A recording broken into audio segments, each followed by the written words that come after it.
Il est 7h56, Maxime Switek. L'humeur de Dany. Bonjour Daniel Cohn-Bendit.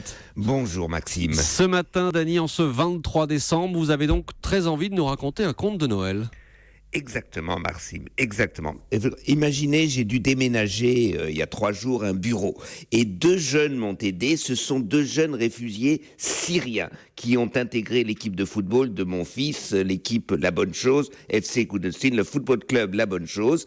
Eh bien, ces 2 réfugiés, pourquoi étaient-ils à Francfort ? Eh bien, ce sont 2 réfugiés qui ne voulaient pas aller à l'armée. À partir de 18 ans, vous êtes obligé de faire votre service militaire en Syrie. Ils ne voulaient pas servir l'armée d'Assad, donc l'un est parti vers la Jordanie, l'autre directement vers l'Europe, et ils se retrouvent aujourd'hui à prendre des cours d'allemand. Ils prennent des cours. L'un est éducateur sportif, l'autre est menuisier. Ils ont un processus d'intégration qui fonctionne, et pour eux, ce qui s'est passé à Berlin est une catastrophe. Ce sont 2 jeunes très bien intégrés, qui ont même des petites amies allemandes.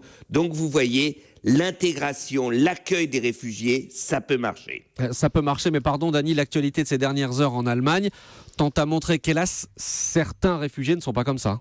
Et oui, c'est ça toute la difficulté. L'actualité montre que nous devons avoir une double optique, l'optique d'accueil et l'optique de fermeté et de protection. Et là, ce qui est intéressant, c'est quand on voit le parcours, par exemple, du Tunisien qui a commis l'attentat, ou vraisemblablement commis l'attentat de Berlin, eh bien, les informations au niveau européen ne remontent pas, parce que les services de renseignement nationaux, eh bien, n'aiment pas partager leurs renseignements. Donc, depuis longtemps, on demande qu'il y ait un procureur européen, donc une collaboration européenne, obliger cette collaboration européenne, ça n'a pas lieu et on a payé cher, les Allemands l'ont payé cher à Berlin. Et vous serez d'accord pour dire que tous les réfugiés ne sont pas comme ce Tunisien dont vous parlez ?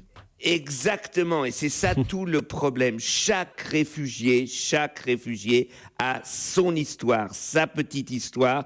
Il a sa raison pourquoi ils sont venus. Ce sont des fois des jeunes non accompagnés, des jeunes qui n'ont même pas 18 ans, d'autres ce sont des militaires qui ne voulaient pas faire leur service militaire, ou des familles qui ont fui les bombes et les bombardements, ou effectivement des petits criminels qui peuvent se radicaliser. Voilà toute la complexité de l'histoire. Et la morale de votre histoire ce matin ?